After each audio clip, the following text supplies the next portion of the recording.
Effect అవుతుంది. మీరు ఒక విషయం గుర్తుపెట్టుకోవాలి, మనకి స్ప్రెడర్ అనేది ఒకటి విన్నాం. ఈ స్ప్రెడర్ అనేది కలుపు మందుల్లో ఖచ్చితంగా మీరు కలుపుకోవాలి. ఈ స్ప్రెడర్ అనేది కనుక మీరు కలుపుకున్నట్లయితే ఈ స్ప్రెడర్ ఏమవుతుందంటే ఏ మాత్రం నీళ్ళల్లో పడ్డా లేదంటే మొక్క మీద పడ్డా ఖచ్చితంగా మొక్క అంతా స్ప్రెడ్ అవుతుంది. నీళ్ళలో పడ్డా మొక్క అంటే భూమి మొత్తం స్ప్రెడ్ అవుతుంది. కాబట్టి ఇది బాగా పనిచేస్తుంది. స్ప్రెడర్ ఎలా పనిచేస్తుంది అనేది మనం ఇప్పుడు ప్రాక్టికల్గా చూద్దాం.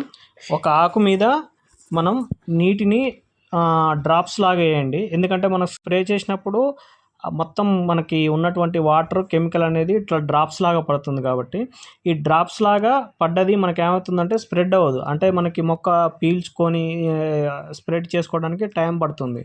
కాబట్టి ఈ స్ప్రెడర్ కనుక మనకి యాడ్ చేసినట్లయితే చూడండి, టూత్పిక్ తోటి మనం ఇక్కడ యాడ్ చేయగానే దాంట్లో ఉన్నటువంటి ఈ వాటర్ అంతా ఎలా స్ప్రెడ్ అవుతుందో మనకు చూడండి క్లియర్గా కనిపిస్తుంది.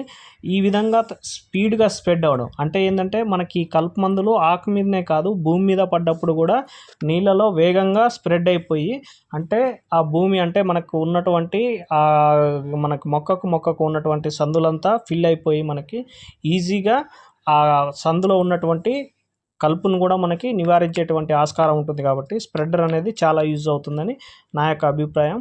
ఒకవేళ మీరు ఫస్ట్ డోస్ లోనే మేము అన్ని రకాలైనటువంటి కలుపు మందులు కలుపుకుంటాం పర్లేదు అనుకుంటే మాత్రం మీరు నోవాక్సిడ్ అనేది 500 ml కలుపుకోండి. అదే బెలోరికో మనకి ఉన్నటువంటి క్వాంటిటీ ఇది కానీ అది కానీ కలుపుకోండి. లేదా నామినీ గోల్డ్ వచ్చేసి 100 ml, బాసగ్రాను 250 ml కలుపుకున్నా సరిపోతుంది. ఇక్కడ రైస్ స్టార్ కూడా మనకి 200 ml సరిపోతుంది పర్ ఎకరాకి. ఈ కాంబినేషన్ లో కనుక మీరు కలుపుకొని అంటే ఎర్లీ స్టేజ్ లో కొట్టుకున్నట్లయితే మంచి రిజల్ట్ అనేది ఉంటుంది.